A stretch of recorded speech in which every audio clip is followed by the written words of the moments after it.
Welcome back. And the news says the problem is not Alamjiri, it is hunger and poverty. Okorocha tells northern governors. Governor Okorocha of Imo State has criticized state governors in the north for what he described as the shoddy way they handled the repatriation of Alamjiri to their home state. Okorocha, who is now a senator, described the repatriation of Alamjiri as humiliating. He noted that instead of the way the governors handled it, they and the rich people in the north should have transformed the Alamjiri through education. According to Okorocha, poverty and hunger is where the real problem is at, not the Alamjiri system. The children, Alamjiri, need help. Educate them and give them jobs. Who knows, one of them could be the president tomorrow. The governors and other rich individuals should help transform the Alamjiri system of Islamic education instead of subjecting them to humiliation.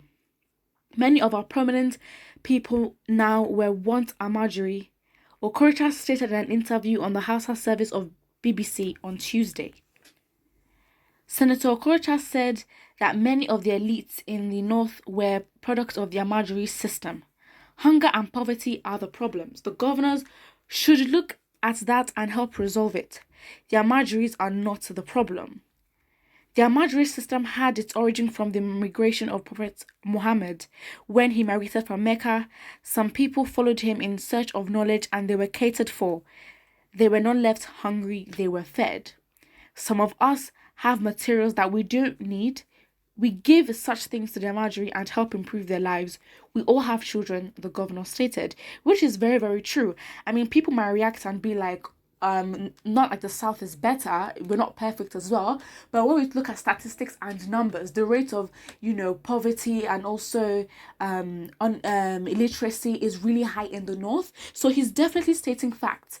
At the end of the day, it's this begging system really paints a bad light, and then this then gives a rise for stereotypes of how Alamjiris are. So wherever they go around the country, they're looked they're looked at people who are beggars, who beg. So they really need to step up to change that narrative. And it's very true with hunger and poverty. That is how they're always manipulated to vote, especially when it comes to voting. They're not educated, they want food and a shelter, and they're really poor. So obviously they're in a compromising situation where do we accept help and vote or not vote, and then we are in a situation where we are still in that place. So again, it comes down to the leaders, the people who have the power, and it always has to start with them. And Nigeria has got into that place where it's just so divided that it's like the north have their own problems and the south has their own problems. Put what you think in the comment section below. Do you think that it is hunger and poverty that's the main issue in the north because of affecting the Alamjiris? Put what you think in the comment section below, and do not forget to like and subscribe.